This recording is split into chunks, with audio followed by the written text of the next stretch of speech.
नमस्कार, सुप्रभात। स्वागत आज की इस प्यारी सी सुंदर सी सुबह में आप सभी का सबरंग कार्यक्रम में।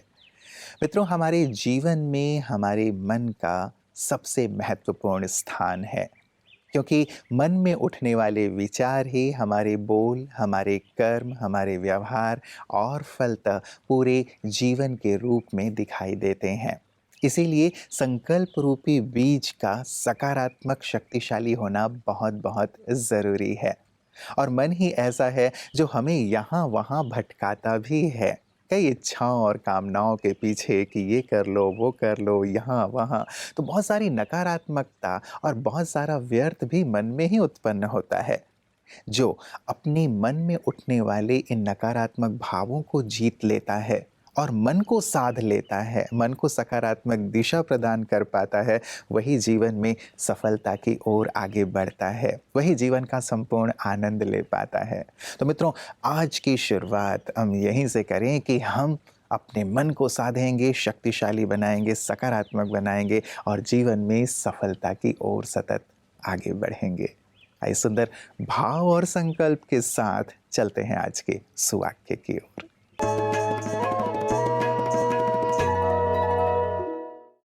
मन के हारे हार है, मन के जीते जीत।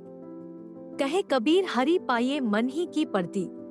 मन ही जीतता है जब वह अपने विचारों को नियंत्रित करता है, और हारता है जब उसका विचार उसे नियंत्रित करता है। हार जीत जीवन में सदा चलती रहती है, पर मन की जीत सबसे महत्वपूर्ण होती है। अगर हमारा मन हार गया होता है तो हम कभी भी सफलता नहीं प्राप्त कर सकते। इसलिए हमें हमेशा अपने मन को शक्तिशाली और जीतने वाला बनाए रखने की आवश्यकता होती है, ताकि हम हमेशा अपने लक्ष्यों की तरफ बढ़ते रहें।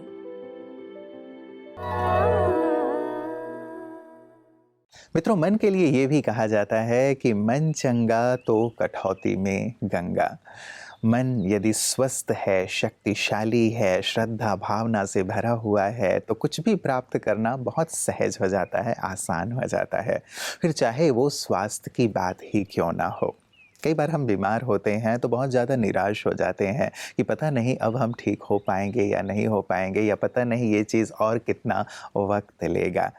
लेकिन ये देखा गया है, ये सर्वे किया गया है कि जो लोग मन से बहुत प्रसन्न रहते हैं, हल्के रहते हैं, आशावादी रहते हैं, सकारात्मक रहते हैं, अपनी बीमारियों को लेकर के भी और परिस्थितियों को लेकर के भी, वो लोग बहुत जल्दी उस चीज़ को जीत लेते हैं और जीत करके हीरो की तरह बाहर आते हैं। तो मित्रों, चीज़ें आ गई हैं तो दो चीज़ें रहती हैं हमारे पास, दो रास्ते होते हैं। या तो बहुत दुखी होकर के रोते रोते हम उस चीज़ का सामना करें, उस वक्त को बिताएं, या फिर हंसते हुए हल्के रह करके उस समय को बिताएं। तो हमारे ऊपर होता है कि हम किस रूप में उस चीज़ को लेते हैं। तो क्यों ना हम दूसरे रास्ते को अपनाएं, खुश रहकर, हल्के रह करके हम अपनी सभी विपत्तियों, सभी बीमारियों का सामना करेंगे और उसे जीत करके हीरो की तरह बाहर आएंगे। तो आइए इसी सुंदर संकल्प के साथ हम चलते हैं अपने अगले सेगमेंट, आपकी सेहत आपके हाथ की ओर।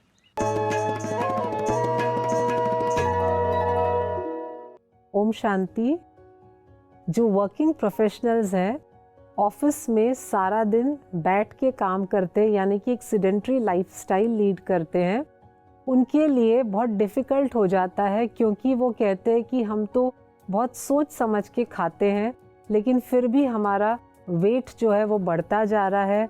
बहुत ब्लोटिंग हम फील करते हैं। सुबह जो शर्ट या कुर्ता पहना था जो एकदम परफेक्ट था, शाम को वो टाइट हो जाता है और फिर शर्ट के बटन्स भी खुलने लगते हैं। तो इस तरह से एक कंप्लेन आती है। तो बेसिकली हम सारा दिन जब बैठे रहते हैं तो ब्लोटिंग अपने आप होती है। तो ये 9 to 5 जो लाइफस्टाइल है, इसमें हम क्या क्या मॉडिफिकेशंस लाएं जिसकी वजह से हमारा ब्लोटिंग भी कम हो जाएगा, हमारे वेट पर भी असर ना पड़े। तो मेन कुछ पॉइंट्स है जो आपके साथ मैं शेयर करना चाहती हूँ।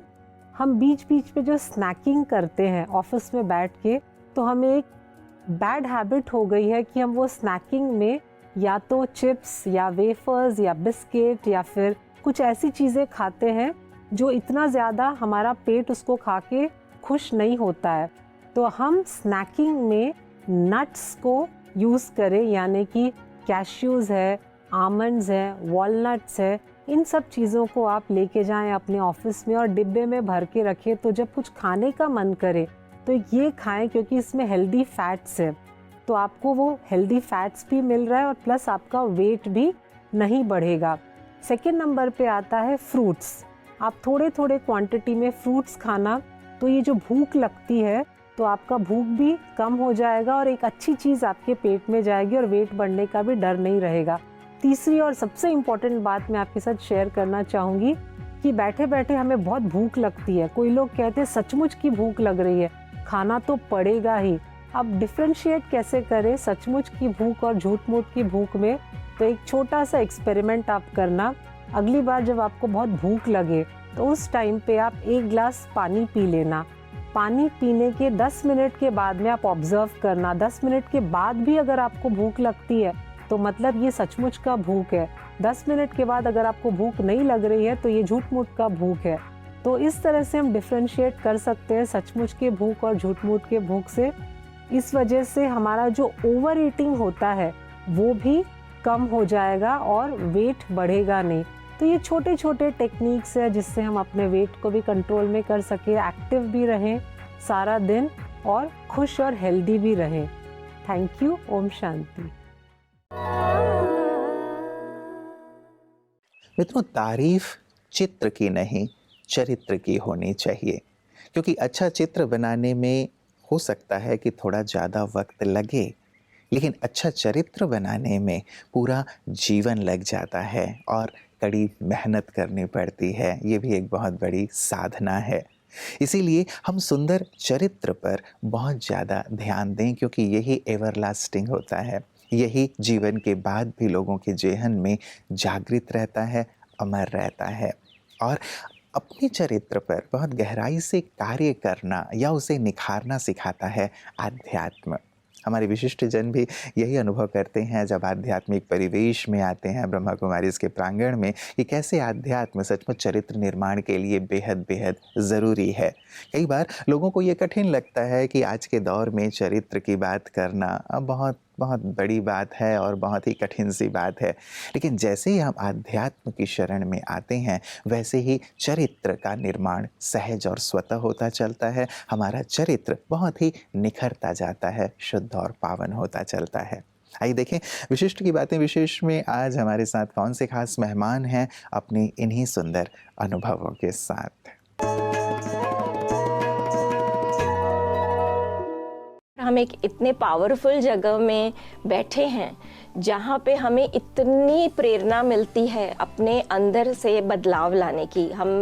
मैं इस सेशन में आई हूँ, मैंने कल से जो भी सुना है, अब्जॉर्ब किया है, मैंने यही समझा है कि इंसान पहले अपने में परिवर्तन लाए, फिर समाज में परिवर्तन लाए। तो मेरे हिसाब से सेल्फ अवेयरनेस सबसे पहले हमें लाना चाहिए। हम में जो बुराइयां हैं हमें उस पे विजय करना चाहिए।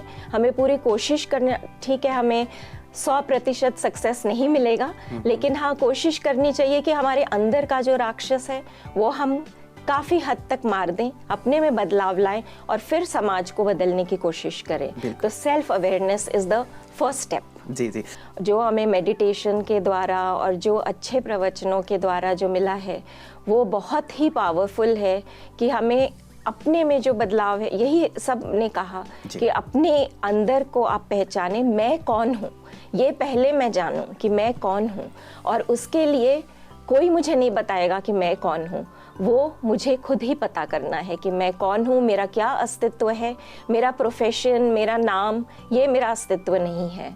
ये सब तो इसी दुनिया में रह गया। इसके अलावा जो मेरी जो मेरी आत्मा है वो मुझे पहचाननी है, और मेरा इस क्या लक्ष्य है, मेरा क्या गोल है, वो मुझे सोच समझ के इस दुनिया में बाकी के कर्मों को करना है। तो यहाँ पे मुझे इतने पावरफुल टीचिंग्स मिले हैं जो मैं अपने मन में संजो के और जा रही हूँ, और दूसरों को चाहूँगी कि जो भी मैंने यहाँ सीखा है सबको सिखाऊँ। अपने इतने शक्तिशाली वे में तो नहीं सिखा सकूंगी, लेकिन हाँ ज़रूर मैं कोशिश करूंगी कि इसी तरह मैं इन्हें भी, अपने जिनसे भी मैं मिलूं, उन्हें मैं किसी न किसी तरह से प्रोत्साहित करूं। मन को निराश ना कर, बस ईश्वर पर तो विश्वास कर। तेरे साथ है ऊपर वाला, बस इस बात का एहसास कर। सचमुच ईश्वर हमेशा हमारे साथ हैं, उनकी छत्र छाया हमारे ऊपर है। यदि इस बात का हम एहसास करते हैं, इस बात की अनुभूति करते हैं, तो जीवन में आने वाली बड़ी से बड़ी विपत्ति, बड़ी से बड़ी बाधा को भी हम बहुत ही सहजता से, सरलता से पार कर लेते हैं। आवश्यकता इसी बात की है कि इस साथ का अनुभव किया जाए। व्यक्ति एकाकीपन फील करने लगता है, अकेलापन फील करने लगता है विपत्तियों में, तभी वो निराशा के गर्त में डूबता है और हार जाता है। विचार करें, यदि भगवान के साथ का एहसास हो तो क्या कोई व्यक्ति कभी हार सकता है? राजयोग के माध्यम से ईश्वर के इसी साथ का बहुत ही सहजता और सरलता से अनुभव कराती हैं ब्रह्मा कुमारियाँ, और इस पथ पर चलने के लिए सतत सभी को प्रेरित भी करती हैं। आइए देखते हैं उनके इन्हीं सुंदर सेवाओं को।